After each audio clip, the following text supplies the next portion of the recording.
Hello बच्चा लोग, सभी का गुड मॉर्निंग। तो आज हम दूसरे हमने सोल्यूशन लेसन की थ्योरी पूरी कर ली है। काफ़ी सारे न्यूमेरिकल मैंने करवाए हैं पहले भी, और बाकी जो बच्चे कुछ न्यूमेरिकल हैं वो सभी जो आए हैं पिछले सालों में वो सभी देख लेते हैं। यहाँ पे जो क्वेश्चन कराऊंगा मैं वो 2020 के नहीं होंगे, 2018, 17, 16 है ना, 2019 के ये सारे क्वेश्चन होंगे जो पूछे गए, वो सभी क्वेश्चन मैं करवाऊंगा अभी। ठीक है, 2020 के क्वेश्चन जब आ जाएंगे मेरे पास तो फिर उनको मैं पेपर के आपके पहले पहले लास्ट टाइम फिर करवा दूंगा। पूरे रिवीजन में जब करवाऊंगा तो एक एक लेसन का, तो फिर मैं 2020 वाले क्वेश्चन करवाऊंगा। ठीक है, चलिए स्टार्ट करते हैं फिर।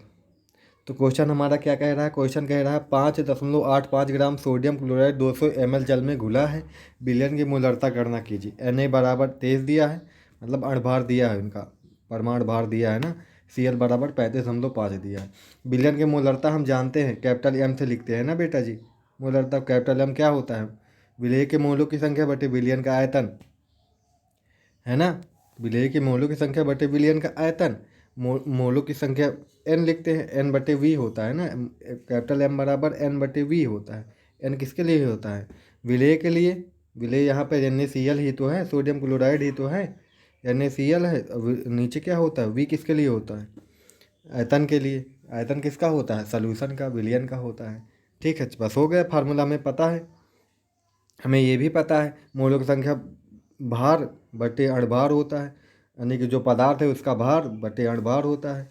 पदार्थ की मात्रा बटे पदार्थ का अणभार। पदार्थ की मात्रा वो लिख देते हैं डब्लू से, और अणभार को एम से। और लीटर को एम एल में बदलेंगे तो क्या लगाएंगे? लीटर को एम एल में बदलने के लिए एक 1000 से भाग कर देंगे। 1000 से भाग करेंगे, 1000 ऊपर आ जाएगा और नीचे वी हो जाएगा। ये फार्मूला बन जाता है कैपिटल M बराबर मोलरता का। ठीक है, मोलरता का फार्मूला ये हो गया, बस सॉल्व कर लेंगे रख के। देखो, ये भार इतना है, भार निकाल लिए, इतना हो गया। और आयतन हमें पता है, आयतन जो है ml में दिया है, ml में दिया है तो लीटर में बदल लिए इसको। चलो लीटर में ही रख देंगे, मोल प्रति लीटर आएगा। अब मोल प्रति ml निकालना है तो ml में रखो, ठीक है, फिर ml में ही रखो। समझे बेटा जी? तो यहाँ ठीक है, आयतन लीटर में लेते हैं। ठीक है, जो ml में दिया रहता है उसे 1000 से भाग कर लेते हैं। ठीक है, चलो मोलरता आ गई, फिर सॉल्व कर लिए हम, मान रख दिए सभी के।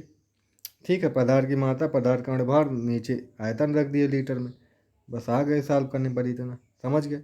चलो अगला देखो। 15 घंटा पोटेशियम क्लोराइड मतलब KCl है, 1 लीटर जल में घोला गया है, तो मोलरता निकालो। बस इनका मान दिया, बस उसी तरह है, पूरा उसी तरह बेटा जी, समझ जाओगे। ठीक है, पदार्थ की मात्रा यहाँ हो जाए, पदार्थ का अणुभार, विलयन का आयतन, पदार्थ की मात्रा इतनी, पदार्थ का अणुभार निकाल ली इतना। अणुभार निकालना हमने पहले भी बताया है। अब KCl है, KCl का आयतन 1 लीटर है, 1 लीटर में दिया ही है, तो बस पदार्थ की मात्रा बटे पदार्थ का अणुभार बटे लीटर, बस इतना सॉल्व कर ली, इतना आ गया, इतने मोल प्रति लीटर। समझ गए बेटा जी? चलो अगला देखते हैं। नॉर्मलता वाले हमने क्वेश्चन नहीं लगवाए हैं। नॉर्मलता के क्वेश्चन आते भी नहीं हैं, पर देख लेते हैं, यहाँ पे है तो ठीक है, देख लेते हैं। चलो, 96% सल्फ्यूरिक अम्ल मतलब द्रव्यमान बटे द्रव्यमान, द्रव्यमान बटे द्रव्यमान दिया है यहाँ पे। ठीक है, मास बाई मास दिया है यहाँ पे। अच्छा, 96% है का आपेक्षिक घनत्व कितना है? 1.84 है। इस अम्ल की मोलरता तथा नॉर्मलता की गणना कीजिए। सवाल आएगा नहीं वैसे इस तरह का, अब है नहीं आपके सिलेबस में। ठीक है, देखा है मैंने, और अगर पूछे भी गए होंगे तो हम करवा देंगे, आपको टेंशन लेने की भी ज़रूरत नहीं है। चलो, हमने कितना है? 96%। अब मान लिया 100 ग्राम विलियन है, 96 ग्राम, 96% H2SO4 है, तो यानी कि H2SO4 का भार कितना हो जाएगा? 96 ग्राम। H2SO4 का अणुभार निकाल लिए तो 98 आ जाता है। ठीक है, इसके H2SO4 के मोलों की संख्या निकाले तो पदार्थ की मात्रा बटे पदार्थ का अणुभार इतना आ गया। इसके आगे अब देख लेते हैं आगे फिर। चलो अब देखो यहाँ पे H2SO4 की मोललता क्या हो जाएगी? मोल बटे आयतन। ठीक है, समझे? आयतन निकालने के लिए हमें पता है V बराबर क्या होता है। V बराबर क्या होता है बेटा जी? अब ये तो पता है ना, D बराबर M/V होता है। M मास है, द्रव्यमान है, V आयतन है। आयतन निकालने के लिए क्या करेंगे? मास बटे जो मास होगा उसका भार होगा, भार बटे डी कर देंगे, घनत्व कर देंगे। घनत्व तो हमें मास, वो घनत्व तो दिया है, भार वो घनत्व तो दिया है, बस इसका आयतन निकाल लेंगे। आयतन निकल आया यहाँ पे, देखो ये यहाँ पे भार बटे घनत्व कर दिए, भार 100 दिया ही है बिलियन का, और बिलियन का घनत्व दिया है, तो बिलियन का हमें आयतन मिल गया। अब बस बिलियन का आयतन मिल गया तो फार्मूला पुट कर देंगे, मोलरता आ जाएगी। हाँ, मोलरता आ जाएगी। अब बिलियन का आयतन लीटर में निकाल लिए, एमएल में था तो क्योंकि लीटर में रखते हैं ना फार्मूले में। बस मोलरता में पदार्थ की मोल हमने पहले भी निकाला, मोल ये हो गया, पदार्थ का आयतन ये हो गया, बस हो गया, सॉल्व कर लिए इतना। मोल प्रति लीटर अर्थात हम लोग 0.0 मोल प्रति लीटर। नॉर्मलता निकालने के लिए अलग फार्मूला है। नॉर्मलता निकालने के लिए देखो H2SO4 के जैसे नॉर्मलता निकालनी है तो विलेय का भार बटे विलेय का तुल्यांकी भार डिवाइडेड बाई विलयन का आयतन। आयतन का किसमें, लीटर में। आयतन किसमें, लीटर में। अब तुल्यांकी भार क्या होता है, तुल्यांकी भार निकालने के लिए वो अलग मेथड है, उसको भी देख लेते हैं। अच्छा, विलेय का भार हमें पता ही है, H2SO4 विलेय है यहाँ पे। विलेय कितना हो जाएगा, विलेय यहाँ पे हो जाएगा 96 हो जाएगा ना बेटा जी। अब विलेय का तुल्यांकी भार क्या कैसे निकालते हैं सर। तुल्यांकी भार यहाँ पे कितना लिख दिए, H2SO4 का 49 लिख दिए। आयतन तो हमें पता ही, आयतन निकाला गया। H2SO4 का तुल्यांकी भार कितना होता है, 49। देखो चलो मैं तुल्यांकी भार निकालने, तुल्यांकी भार और वो उसको क्या बोलते हैं, हाँ क्षारकता अम्लता, ये जो है इसका क्षारकता कैसे जानेंगे, संयोजकता कैसे जानेंगे, अम्लता कैसे जानेंगे, इस चीज़ का वीडियो बनाऊंगा बहुत जल्द। क्या करूँगा, बहुत जल्द बनाऊंगा। वैसे होता ये है, मैं बता देता हूँ आपको। इस H2SO4 की जो क्षारकता होती है, क्षारकता मतलब कितने आयन देता है। ये अम्ल है ना, अम्ल है तो H2SO4 कितने आयन देता है, +1 आयन देता है। इसके रिस्पेक्ट में यहाँ पे 2 आयन है तो कितने आयन हो जाएंगे, टोटल कितने आयन हो गए 2। तो इसकी क्षारकता यहाँ पे कितनी होगी, H2SO4 की क्षारकता 2 ली जाएगी। अच्छा, क्षारकता कितनी ली जाएगी, यहाँ पे 2 ली जाएगी। तो क्षारकता तो 2 आ गई। एन फैक्टर भी बोल देते कुछ लोग इसको, एन फैक्टर। तो एन फैक्टर H2SO4 का यहाँ पे 2 लिया जाएगा, 2 लिया जाएगा। अब तो एन तुल्यांकी भार निकालने के लिए, तुल्यांकी भार निकालने के लिए क्या करते हैं, तुल्यांकी भार को जो इसका अणुभार होता है, जो इसका मोलर मास होता है, उसे जो एसिडिटी या बेसिकिटी जो आती है उससे डिवाइड कर देती है। 98 डिवाइड बाई 2 हो जाएगा तो कितना आ जाएगा बेटा जी, तो फिर 49 आ जाएगा। ये मेथड होता है इसका निकालने का, समझ गए, समझे। पहले हमें अम्लता या क्षारकता पता होनी चाहिए, अम्लता क्षारकता पता होने के बाद हमें अणुभार का पता होना चाहिए। अणुभार को हम उसी की अम्लता या अम्ल होगा तो अम्लता, क्षार होगा तो क्षारकता से डिवाइड कर देंगे। कोई धातु होगी तो जो उसका जो संयोजकता होती है वही लिया जाता है। जैसे NaCl होता है यहाँ पे, तो NaCl एक होता है माइनस, संयोजकता 1 होती है, तो वहाँ पे इसका जो संयोजकता से डिवाइड करते, फिर 1 से डिवाइड करते। समझे बेटा जी, ये ऐसे करते हैं तुल्यांकी भार निकालने में, समझ गए ना। चलो ठीक है, अगला देखते हैं। 1 बिलियन में 40 ग्राम NaOH को, आवाज़ आ रही है ना, बच्चा रो रहा है, कोई डिस्टर्ब नहीं, उससे कोई दिक्कत नहीं यार, क्या करूँ यार। चलो ठीक है, कोई दिक्कत नहीं। 1 बिलियन में 40 ग्राम क्या मिला है, रुक जाओ 1 मिनट। अच्छा,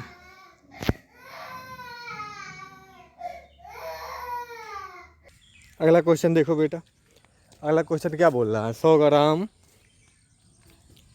नहीं, अगला क्वेश्चन थोड़ा ऊपर कर देते हैं, ये है ना, ये 1 बिलियन में 40 ग्राम NaOH, 1 बिलियन में 40 ग्राम NaOH को 500 ml जल में घोला गया है। इसकी मोलरता नॉर्मलता ज्ञात करनी है, मोलरता भी ज्ञात करनी, नॉर्मलता भी ज्ञात करनी है। नॉर्मलता मोलरता भी ज्ञात करना मैंने बोला है, आप ज्ञात कर लेंगे यार, प्लीज़ कर लोगे ना। NaOH की मोलरता क्या है, इसके मोलों की संख्या बटे आयतन, ये सिमिलर क्वेश्चन है ना। 2 मोल प्रति लीटर भी लिख सकते हैं, 2m भी लिख सकते हैं। M कैपिटल M किसको बताता है, मोलरता को बताता है। NaOH की नॉर्मलता मोलरता समान, क्योंकि इसका तुल्यांकी भार अणुभार क्या है, समान है। जब तुल्यांकी भार अणुभार समान है तो समान ही होगी। तुल्यांकी भार अणुभार कैसे समान है, चलो देख लेते हैं, देख लेते हैं।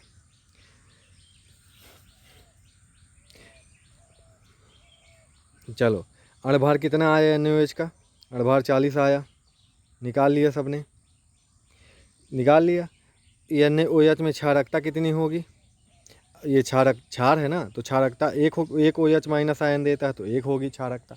ठीक है, क्षारकता एक होगी तो इसका तुल्यांकी भार कितना आएगा, तुल्यांकी भार जो आएगा, तुल्यांकी भार जो होगा, तुल्यांकी भार कितना होता है, अणुभार 40 और बटे 1 क्षारकता से डिवाइड कर देंगे तो 40 ही आएगा।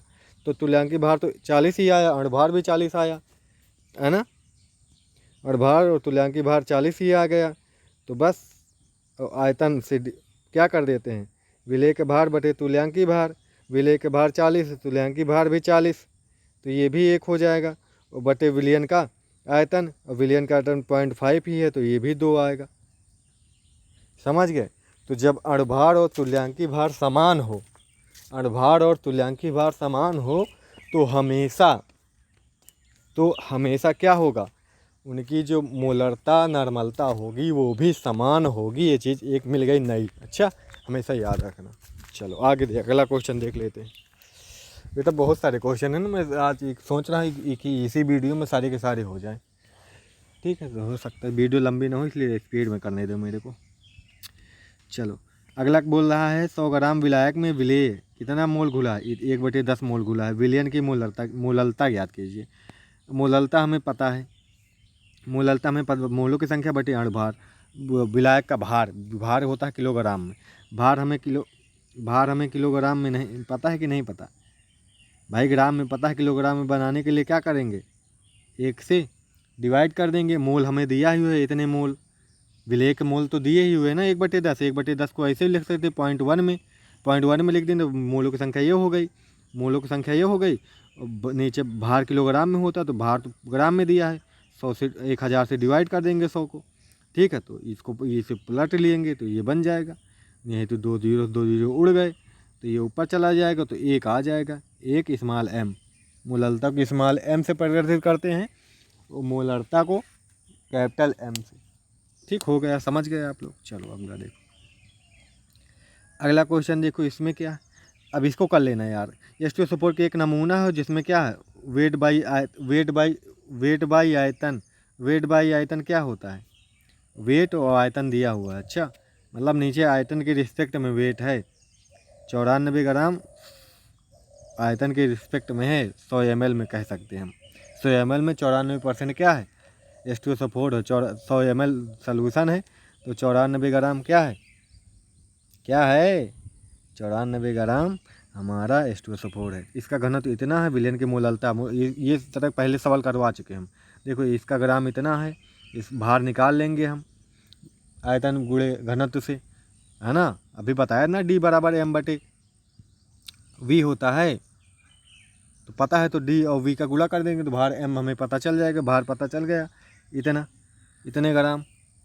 भार कह दे, मास कह ले, जो भी कहो, द्रव्यमान हमको पता चल गया। किसका, द्रव्यमान हमें पता चल गया। ठीक है, विलयन का। ठीक, इतना है। अब विलायक निकालने के लिए, अब विलयन का इतना है 184, विलेय का इतना है, तो विलायक का 90 ग्राम हो गया। 90 ग्राम किलोग्राम में विलायक का, क्योंकि विलायक का भार लेते हैं तो किलोग्राम में लेते हैं मोललता में, इसलिए ग्राम किलोग्राम में बदल लिए। इसका अणुभार हमें पता ही 98 होता है, तो रट जाना चाहिए 98। विलेय का पद मात्रा बटे विलेय का अणुभार बटे किलोग्राम में क्या, विलायक का भार, बस रख दिए भार, ये हल कर लिए, इतना आ गया। ठीक हो गया। चलो अगला देखते हैं, अगला यहाँ पे है। अब इसको तुम लगाओ, फिर मोललता ज्ञात करनी है। ठीक, इतने ग्राम सोडियम क्लोराइड को इतने ग्राम जल में घोला गया है, विलयन की मोललता ज्ञात करो। अब इतने पदार्थ की मात्रा ये है, ठीक है, अब विलायक की मात्रा ये है। ठीक है, बस हो गया यार, फिर तो निकाल लो मोल, तो देखो ये निकाल लिए पदार्थ मात्रा प्रति पदार्थ कण भार से। ठीक है, विलायक का भी दिया हुआ है 1/4, विलायक का देखो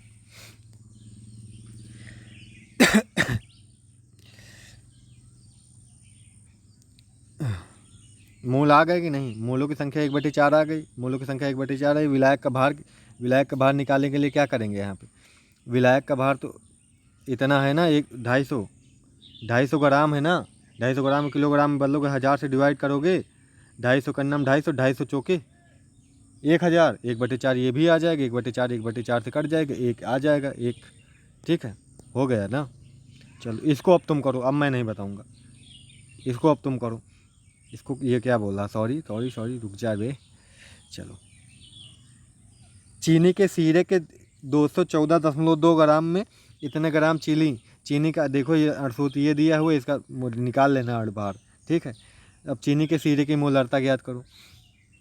बस फार्मूले पर रख देना, हमें फार्मूले से मतलब होना चाहिए। चीनी के सीरे का क्या है, देखो यहाँ पे चीनी के सीरे के इतने ग्राम विले यानी कि विले है, तो इसका द्रव्यमान इतना दिया है, द्रव्यमान इतना दिया। चीनी के सीरे के ग्राम यानी कि विलायक का द्रव्यमान, विलयन का टोटल ये है ना, विलयन का ये है, तो विलेय का घटा दिए तो विलायक का आ गया। विलायक का ग्राम ये है, तो किलोग्राम में रखते हैं मोललता ज्ञात करने में, किलोग्राम बदल लेंगे, है नहीं, समझ गए। यानी कि 100 ग्राम विलायक में चीनी कितनी घुली, चीनी इतनी घुली है, तो हमें पहले पता चल गया। यानी कि 1000 विलायक में चीनी की कुल मात्रा कितनी हो, 1000 निकालने के लिए 1 का निकालो पहले, 1 में कितनी घुली है 1 ग्राम में, फिर 1000 से गुणा कर दो तो 1000 ग्राम में आ जाएगी। ठीक है, 1000 ग्राम में क्यों निकाल रहे हैं, क्योंकि 1 किलोग्राम में लेना है ना हमें, 1 किलोग्राम। अतः चीनी के सीरे का विलयन की सांद्रता कितनी है, सांद्रता इतने ग्राम प्रति किलोग्राम, यानी कि 1 किलोग्राम में 190 ग्राम है ना, चीनी के सीरे का विलयन की सांद्रता जो है, समझे। अब चीनी के सीरे की मोललता निकाल लेंगे, सांद्रता जितनी आई है वो रख देंगे, बटे आणविक द्रव्यमान इतना आ जाएगा। समझ गए। ये वाला बढ़िया सवाल है, ये वाला देख लेना, 2019 में बेटा पूछा गया, हो सकता है 2020 में ना आया हो तो 2021 में आ जाएगा इस तरह का। फिर से वीडियो देख लेना, समझ लेना। ठीक है, चीनी के सीरे की मोललता। ठीक है, सीरा मतलब यहाँ पे चाशनी कह सकते हैं, उसी का जो मीठा मीठा है, यहाँ पे चीनी नहीं है, चीनी का गाढ़ा गाढ़ा विलयन टुकड़ मिला के डाला गया। सीरा मतलब वही चाशनी बोल सकते सीरे को। ठीक है, चलो फिर समझ आ गया होगा, आशा करते हैं। ना समझ में आया तो बताना मेरे को। चलो इसको देखो, मोललता गणना करना, इतने ग्राम है, विलायक 20 ग्राम है, NaCl यानी OH में घुला है, बस निकाल लेना यार, फिर कुछ नहीं है इसमें। मोलों की संख्या ये सब देख लेना, समझ आ जाएगा। बहुत सारे सवाल है, बताने दो जल्दी जल्दी। ये कट गया शायद ये, चलो ठीक है। ये सवाल देखो, किसी ताप पर एक विलायक का वाष्प दाब इतने बार है, 5 ग्राम अवाष्प अवघट इतने ग्राम विलायक, मोलर द्रव्यमान इतना है इसका में घोला गया, प्राप्त विलयन का वाष्प दाब इतना पाया गया, विलयन के मोलर द्रव्यमान की गणना कीजिए। 2019 में पूछा गया क्वेश्चन है, दिया है हमें जो पहला है उसका ये दिया है। क्या क्या दिया हमें भाई, देखो विलायक का वाष्प दाब दिया है, विलायक का वाष्प दाब क्या ये, ठीक है। और क्या दिया हमें, विलयन का वाष्प दाब ये दिया हुआ है। आप आपने जो फार्मूले में माना है वो उससे भी आप निकाल सकते हो, कोई दिक्कत नहीं है, समझे। जो आपने फार्मूले में माना है वो उससे निकाल सकते हैं, कोई दिक्कत नहीं। आपको जो फार्मूला यहाँ पे P1 रख दिए, देखो P1 नाट रख दिए, उसको विलायक को, विलयन को रख दिए P1 से। ठीक है, अब आपने विलयन को जो मान रखा वो आप कर सकते हैं। सब लोग अलग अलग डिनोट का मान लेते हैं ना, कोई PA मानता है, कोई PB मानता है। चलो MA का पहले एक किसके लिए, 1 किसके लिए भाई, 1 किसके लिए है, 1 ऑब्वियस सी बात है, 1 किसके लिए होगा, विलायक के लिए होगा। विलयन के लिए ये है W। इसका इसका इसका M1 का कितना क्या है मोल, इतना मोल क्या है, इतने प्रति मोल, इतने ग्राम प्रति मोल में है। M मतलब M बोले तो क्या बेटा, मोलर मास ना, अणभार है इसका। M क्या है, अणभार है। विलायक का अणभार इतना है, सवाल में ही दिया हुआ है। विलेय का भार इतना है, ये भी सवाल में दिया हुआ है। ठीक है, इतने विलायक का भार ये है। ठीक है, समझ गए। विलायक WA का भार ये है, और विलेय का भार ये किसका है, 1 वाला है, याद रखना पहले तो आप। 1 वाला जो है ये किसका है बेटा जी, 1 वाला जो है आपका ये विलायक का है, 2 वाला विलेय का, ये विलेय का भार, ये विलेय का भार, ये विलायक का भार है। ठीक है, ठीक है। और विलेय नहीं, यहाँ पे विलयन है सीधा सीधा। ठीक, चलो अगला देखिए, आगे देखते हैं इसके। चलो यहाँ पे ये फार्मूला हमें पता ही है, ये फार्मूला हमें पता है ना, हम P0 - PA बटे P0 पी नॉट किए थे ना, और पी नॉट ए भी मान लेते हैं इंटू के एक्स भी माने थे ना, वही फार्मूला यहाँ पे काम आ रहा है। हमने कल के ही वीडियो में शायद बताया था ये फार्मूला। ठीक है, समझ गए। दोनों के वास्तु दाबों का अंतराल होता है यहाँ पे। ठीक है, समझ गए ना। अब यहाँ पे जो बिलियन का होता है उसका वाष्प दाब तो घट जाता है ना, बिलियन का वाष्प दाब नीचे हो जाता है, इसके मोल फ्रैक्शन के बराबर होता है। बस मोल फ्रैक्शन कर लिए, इसके बराबर कर लिए फार्मूला। मोल फ्रैक्शन हमने कल बताया था आपको। ठीक है, ये फार्मूला मैंने कल बताया था आपको, वीडियो नहीं देखा तो जाके देखो। ऐसे कुछ नहीं, जब तक फार्मूला क्लियर नहीं होगा वो कॉपी खोल के रखो सामने। ठीक है, वो फार्मूला रखो सामने तो देखो क्या बताया था, तो अच्छे समझ में आएगा। बस कट्टी कट्टी कर दिए यहाँ पे। M2 किसके लिए था, M2 किसके लिए था, विलियन के लिए था। विलियन का मोलर मास निकालना है, विलियन का मोलर मास निकाल लिए यहाँ पे। समझे बेटा जी, इतना आ गया 207 ग्राम।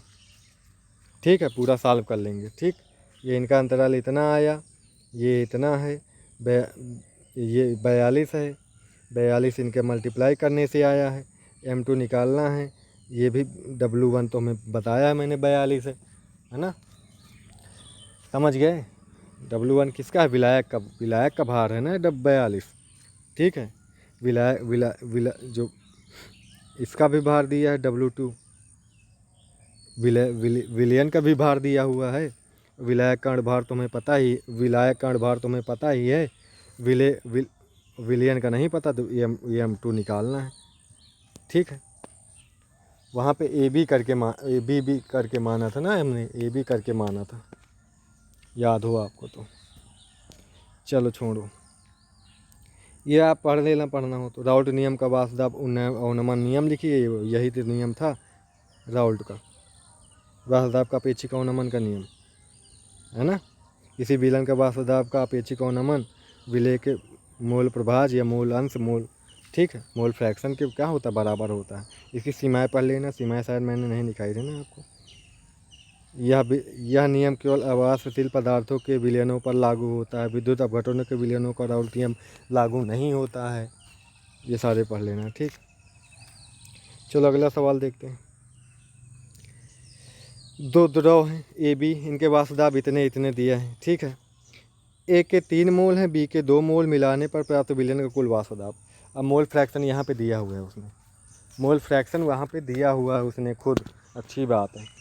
तो हमें जैसे कुल दाब जानते हैं, विलय दोनों पदार्थों को, दोनों द्रव को मिला के होगा, पी ए पी बी दोनों को मिला के होगा ना कुल दाब। पी कुल क्या होगा, इन दोनों को मिला के होगा, ये फार्मूला हमने देखा है। तो पी ए के निकाल लें, पी बी निकाल लें।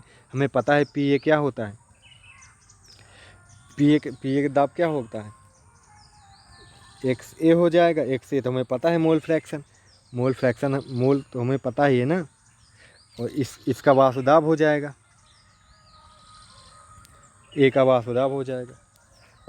समानुपाती होता है ना वासुदाब पे, नाट लगाए थे हम शायद फार्मूले। बस इसमें मल्टीप्लाई करो, निकाल लो। मोल फ्रैक्शन तो आता ही है निकालना ना, कुल मोल जो पदार्थ निकालना है, ए का जैसे मोल फ्रैक्शन निकालना है, ए एक्स का मान निकालना है, इसके मोल ए के मोल कितने हैं, ए के मोल 3 हैं, नीचे कुल मोल यानी कि 3 + 2 यानी कि 3/5 आएगा एक्स ए का मान। पी नॉट ए हमें दिया हुए है, ए के लिए क्या है 80 है, तो 80 × 3/5 कर दिए, इतना आ गया सॉल्व करने पर।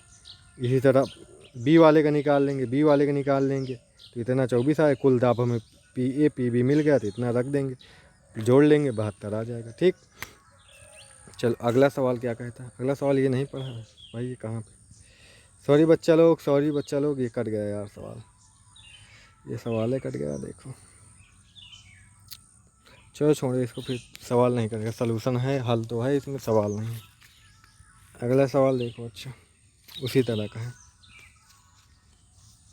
और भी मिलेंगे आगे इस तरह के, वही उसी फार्मूले फिलहाल सवाल है।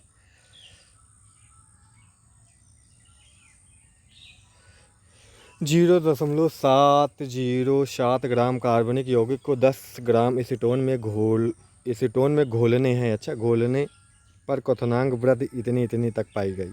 कार्बनिक यौगिक का अणुभार ज्ञात कीजिए। एसीटोन का क्वथनांक कितना है, आणविक उन्नयन स्थिरांक जो है इतना है। ठीक, क्वथनांक उन्नयन इसमें संबंध हमें पता है, ये होता है डेल्टा टी बी हम पढ़े थे ना, डेल्टा टी बी बराबर के बी इंटू एम होता है ना, स्मॉल एम मोललता होता है। मोललता हमें पता ही है ना, ठीक, वही से फार्मूला बना है। मोललता हमें पता है ना, मोल बटे भार, किलोग्राम में भार लेते हैं, ठीक है। किलोग्राम में लेते हैं, ग्राम में था तो किलोग्राम बनाने के लिए 1000 लगा देते हैं, बन जाता है ऐसे ही फार्मूला, ठीक है। एम का मान निकाल लेंगे, भार निकालना है, जो विलेय है उसका क्या निकालना है, मोलर मास निकालना है। भार तो दिया हुआ है, भार इतना दिया हुआ है, जो कुल विलायक है इसका भार ये दिया हुआ है, एम का मान निकालना है। डेल्टा टी बी भी हमें पता है, डेल्टा टी बी हमें पता है। पहले एसीटोन का क्वथनांक कितना था, कितना घोलने पर कितना पाए गए, वृद्धि हो जाती है ना, उन्नयन मतलब वृद्धि हो जाती है, तो कितनी वृद्धि हुई वो निकाल लेंगे। डेल्टा टी बी का मान निकल आया 0.5 डिग्री सेल्सियस, ठीक है। के बी हमें स्थिरांक पता ही है, स्थिरांक हमें दे दिया है के बी, ये वाला मान वह रख दिए फार्मूले में, सॉल्व कर ली, इतना आ गया, ठीक। इतना मोलर मास इसका आ गया अणुभार, समझ गए। चलो अभी कितने मिनट का वीडियो बन रहा है, 26 मिनट का हो रहा है यार, सॉरी यार, क्या करूँ मैं, तो सवाल कराने हैं, करना नहीं तो कराना है, आज ही ख़त्म करना है बस।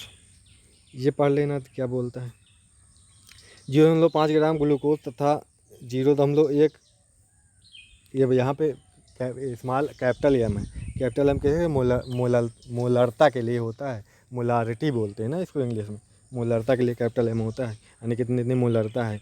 सोडियम क्लोराइड विलयन में इसका वाष्प दाब अधिक होगा और क्यों, कारण सहित सब लिखिए। फिलहाल आएगा नहीं, आप पढ़ लेना, समझ में आ जाएगा, आप प्लीज़ पढ़ लेना।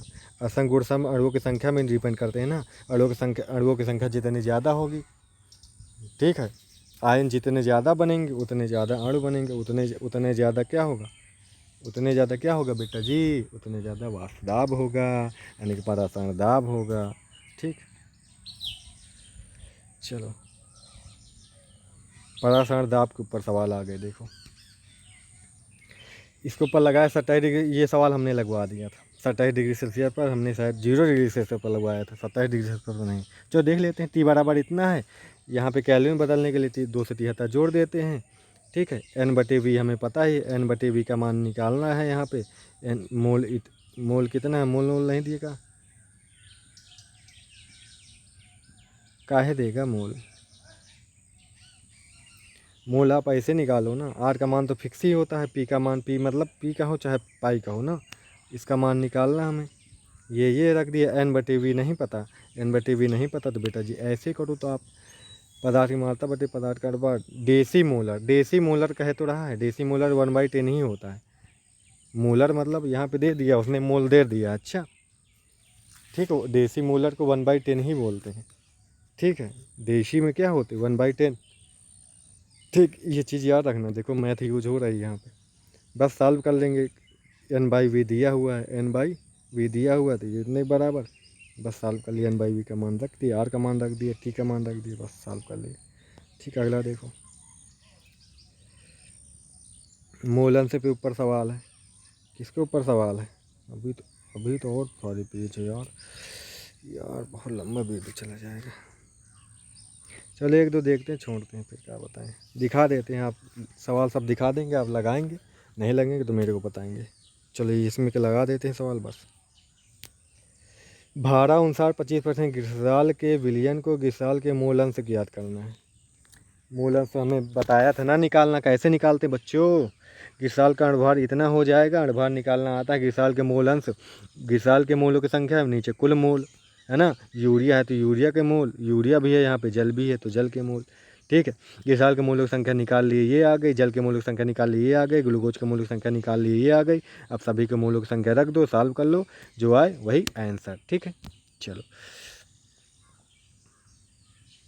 समझ गए। अगला, 3 ग्राम यूरिया को 100 ग्राम जल में घोलने पर जल के क्वथनांक में उन्नयन की गणना कीजिए। जल के लिए मोलल उन्नयन स्थिरांक यानी कि दे दिया उसने, मोलल उन्नयन स्थिरांक कितना है बेटा जी, KB का मान कितना है 0.52। ठीक, इतना KB का मान है। चलो अब हमें पता है ना डेल्टा टीवी, ये यहाँ पे दिख नहीं रहा होगा, ये फार्मूला होता है ना डेल्टा टीवी बराबर 1000, अभी मैंने बताया 1000 इंटू KB पदार्थ का मात्रा बटे मोलर मास इंटू विलेय का भार किलोग्राम में, ये फार्मूला होता है। चलो रख दो, इस पर रख के सॉल्व कर लो। W दिया है विलेय का, द्रव्यमान हमें दिया है 30 ग्राम, विलायक का भी हमें द्रव्यमान दिया है 100 ग्राम, यूरिया का भार 60, KB का मान ये दिया है। सब फार्मूला रखो, हल करो, इतने केल्विन आ गया। ठीक है, चलो ये वाला देख लेते हैं सवाल। पाषाण दाब के ऊपर है, पाषाण दाब पर है। तो क्या कह रहा है, किसी ताप पर ग्लूकोज का 5% यहाँ पे है जो W/V है, बिलियन 7 वायुमंडलीय पाषाण दाब पर उत्पन्न करता है। R बराबर इतना है। वायुमंडलीय दाब, पाषाण दाब यहाँ पे दिया है पाई बराबर, देखो 7 दिया है, खुद कह रहा है। ठीक है, अब विलेय ग्लूकोज का अणुभार हमें पता है 180 होता है, निकाल लेंगे आप ग्लूकोज का नहीं जानते हैं तो। ठीक है, नहीं तो रट लो इन सबको। ठीक है, ताप हमें T का मान पूछ रहा है, किस ताप पर होगा ये दाब। ठीक है, तो ये ताप निकालने के लिए ये फार्मूले में सब पुट कर दिए वैल्यू। अब ये ना समझ में आ रहा होगा आपको, ये नहीं समझ में आ रहा है ना बेटा जी। देखो 5 ऐसे परसेंट है W/V के, V मतलब ये यहाँ पे जो 5% ये है, ये ग्लूकोज है। ग्लूकोज 5% है। 5% मतलब जैसे बिलियन का आयतन माना मैंने 100 ml है, तो 5% ये होगा तो कितना हो जाएगा, ये कितना हो जाएगा 5 ग्राम हो जाएगा। ठीक है, 5 ग्राम हो जाएगा विलेय यहाँ पे ग्लूकोज है, 5 ग्राम ये होगा तो 100 ml ये हो जाएगा 100 ml। ठीक है, यहाँ पे मतलब ये होता है, यहाँ पे 100 ml के रिस्पेक्ट में ये ना परसेंटेज 100 में होता है ना।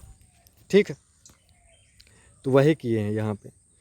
100 था, इसको 1000 डिवाइड कर देंगे, 2 0 कर दें, 0.1 आ जाएगा। ये क्या आएगा, ये क्या आएगा, V आएगा ना, आयतन आएगा।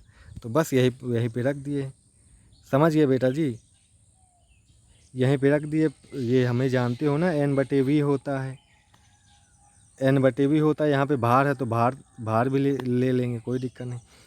क्या होता है ये मल्टीप्लाई किसके होता है, RT के। अब हमें T निकालना है, तो क्या हो जाएगा, पाई हो जाएगा, मल्टीप्लाई किसके हो जाएगा, मोल जो होता है भार बटे अणुभार होता है ना, यहाँ पे भार बटे अणुभार कर लेंगे मोल की जगह पे। ये इसको ना लिखो, भार बटे अणुभार कर लो।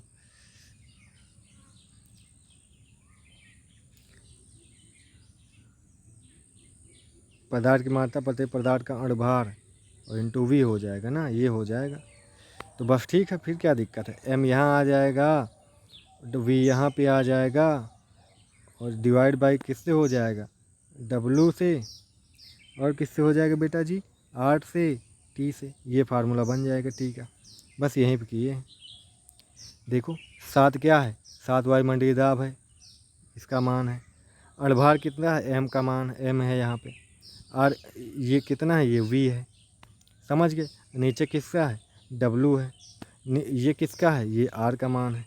बस ये T के बराबर हो गया, सबके मान रख दिए। ये R का मान रखे हैं, ये W पदार्थ के भार का मान रखे हैं, ये आयतन रखे हैं, इतने किलो, इतने ही लीटर आया ना। M का मान रखे हैं 180 मोलर मास अणुभार, पाई का मान रखते हैं यानी कि पाषाण दाब 7 रखे हैं। ठीक है, हल कर लिए, समझ आ गई बात। तो फार्मूले वगैरह बनाना सीखो इस तरह यार, ये सब नहीं आएगा तो कुछ नहीं हो पाएगा। चलो ये वाला सवाल अब आपके ऊपर छोड़ते, ये वाला एकदम आसान है, समझ लेना आप। ठीक है, चलो अब ये वाला सवाल देखते क्या कहता है। इसके ऊपर मैंने अभी सवाल लगवाया है बेटा जी, इसके ऊपर मैंने अभी सवाल लगवाया है बेटा जी, आप देख लेना प्लीज़, आप देख लेना प्लीज़। ठीक, ये फार्मूला हमने बताया ही था। पढ़ना समझ में आया तो इसका स्क्रीनशॉट लेके सर जी ये वाला सवाल समझाओ मेरे को, तो मैं समझाऊंगा, प्रॉमिस। ठीक है, उधर कोई सवाल था, इधर कोई सवाल नहीं है। अच्छा, इसी इसी का आगे का है, इस न्यूमेरिकल के आगे का अभी अभी है। ठीक है, ये यहाँ पे है। ठीक बेटा जी, ये यहाँ पे है। ठीक है, देख लेंगे अब। अच्छा, अगला सवाल ये है, नोट करो होमवर्क के लिए, ये सब करना है आपको। ना समझ में आए तो बताना। ये हिमांक के लिए है ना, ये हिमांक वाला है कि डेल्टा टी एफ वाला है। टी एफ बराबर जो होता है ये फार्मूला, एम का मान निकालना है तो एम बराबर कर लेंगे यहाँ से। ठीक हो गया। ये क्या है, ये न्यूमेरिकल देखो आप फिर, ये आपको लगाना है। हो गया, ये मोल प्रभाव निकालना है, आसान है। चलो ये सवाल देखो, यहाँ पे दिखता नहीं तो मैं दिखा दूंगा, मैं बता दूंगा। जल में एथिल अल्कोहल का विलयन भारानुसार 46% है। विलयन में एथिल अल्कोहल तथा जल के मोल प्रभाव की गणना करना है। एथिल अल्कोहल का मोल की संख्या 46/46 हो जाएगा। 46% है, 46% है तो समझ गया 46 ग्राम है ना। एथिल अल्कोहल का भार भी 46 होता तो मोल इतना आ जाएगा। अब यहाँ पे जल के मोलों की संख्या क्या हो जाएगी, इसका भार निकाल लेंगे हमें पहले। जल तो विलायक है ना, विलायक का भार निकालेंगे। 46 ग्राम तो वो है, तो 100 ग्राम होगा टोटल। 100 ग्राम इससे माइनस कर लेंगे, 44 आएगा। 44/18 हो जाएगा। जल का भार 18 होता है तो इसके मोल आ जाएंगे। आ गए इतना, बस यहाँ पे रख देंगे। ये मोल प्रभाव निकालना है, जिसका निकालना है एथिल अल्कोहल के मोल, नीचे कुल मोल, हल कर लिए। चलो अगला देखो, ये वाला पोटेशियम कार्बोनेट की क्या ज्ञात करना है। यहाँ पे मिट रहा मोलरता है कि नॉर्मल मोललता है, क्या देख लेते हैं। मोललता ज्ञात करना है। अच्छा बेटा जी, मोललता ज्ञात करना है। ठीक है, मोललता का फार्मूला ये बन जाता है, यही सब निकाल के मान पुट कर देंगे। ठीक है, कि K2CO3 के मोलों की संख्या निकालेंगे, जल का भार निकाल लेंगे, सब निकाल के मोलों की संख्या, इसका भार निकाल के पूरा निकाल के रख देंगे मान, फार्मूले में ये आ जाएगा। ठीक है, चलो ये वाला सवाल फिर उस फार्मूले पे मिला, 2017 में पूछा गया है। चलो ये वाला फिर नोट कर लो, फिर ये वाला सवाल फिर से नोट करो। ये वाला आपको करना है, पूरा सलूशन है देखो इसमें। समझ ना आए तो बताना फिर। इस तरह के सब हो गए सवाल, पीछे बताए मैंने इस फार्मूले पे सवाल। ठीक है, दोबारा मिल रहे हैं, तिबारा मिल रहे हैं तो आप लगाए ना, कितना लगवाए हम। ये वाला सवाल भी देख लो होमवर्क में। ठीक है, ये सवाल आपको करना है कि अब कमान निकालना है। ये भी पाषाण दाब वाला है, ये भी निकाल लेना, आप कर लेना। ठीक है, दिखा देता हूँ मैं पूरा। हो गया, देख लिया पूरा। ये देखो, ये सवाल भी देख लो, देख लो। ये भी देख लिया, 8वां नंबर देख लिया। पाषाण दाब ज्ञात करना है इसमें भी। ठीक है,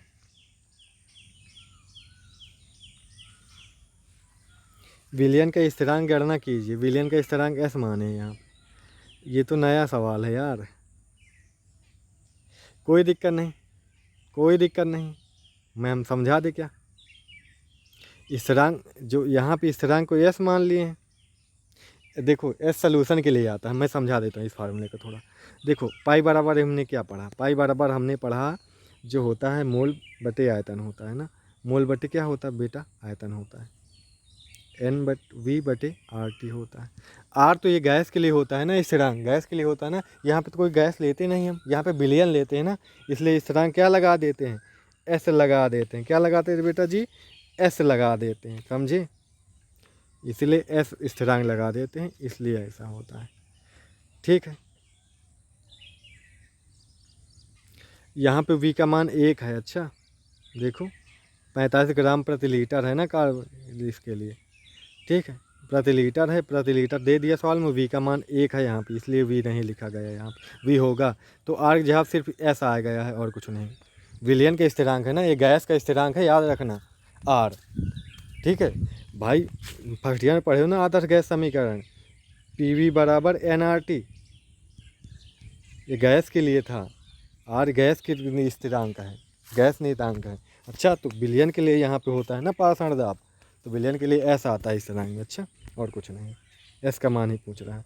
अगला देखो, ये मोल प्रभाज वाला फिर आया सवाल। देखो 19 पूछा गया, 19 में भी। तो बस मोल प्रभाज वाला फिर से निकाल लेना, लंबा चौड़ा है, देख लेना समझ आ जाएगा। ये पूरा सलूशन देख लो इसका, समझना आप। देख लिया, पूरा हो गया। अगला देखो, अगला देखो, ये वाला सवाल देख लो पूरा, देख लो पूरा, देखो, देख लिया पूरा, चलो ठीक है, स्क्रीनशॉट ले लो, रोक लो। ये सवाल देखो, ये देखो, देख लिए। इसके आगे हम दिखा रहे हैं फिर। अब आगे देखो, देख लो, ये देख लो, देख लिया। अगला सवाल देखो, ये वाला देखो, देख लिया। इस तक सब लगवा चुके हैं। ये वाला देखो, देखो लगवा चुके हैं इस पर। उसी के आगे आई फैक्टर, प्रायोगिक मान बटे अवलोकित, है ना, समझे, अवलोकित, प्रायोगिक मान बटे अवलोकित हो गया ना। आई फैक्टर का पहले मान निकाल लेंगे। आई फैक्टर, ये मान हमने, ये फार्मूला बताया था हमने आपको, ठीक है, हो जाएगा। ये फार्मूला मैंने बताया है आपको, ये चीज़ें समझाई हैं। नहीं, 1/2 फैक्टर वाला वीडियो देखो, नहीं देखा, समझ में आया तो फिर से जाके देखो, समझ लो 1/2 फैक्टर कैसे निकालते हैं, ठीक है, फार्मूला कैसे आता है, ठीक है, आई कैसे निकालते हैं, ठीक है। प्रायोगिक बटे अवलोकित, मतलब जो ऑब्जर्व करता है रियल में होता है, जो ऑब्जर्वेशन वो प्रायोगिक होता है, जो अवलोकित होता है वो अलग होता है, ठीक है। देख लेना प्लीज़, वो वीडियो देख लेना 1/2 फैक्टर वाला, समझ में आ जाए। ये वाला देखो सवाल, यहाँ भी आई का कमाल है, देख लो सवाल पूछे गए हैं इन पर, 2019 में आया है, देखो सवाल। और इसे यार ना समझ में आए, वीडियो दोबारा देखना, कल संडे है, कल नहीं दूंगा मैं कोई वीडियो, ये सब दोबारा देख के समझ लेना अच्छे से, समझे।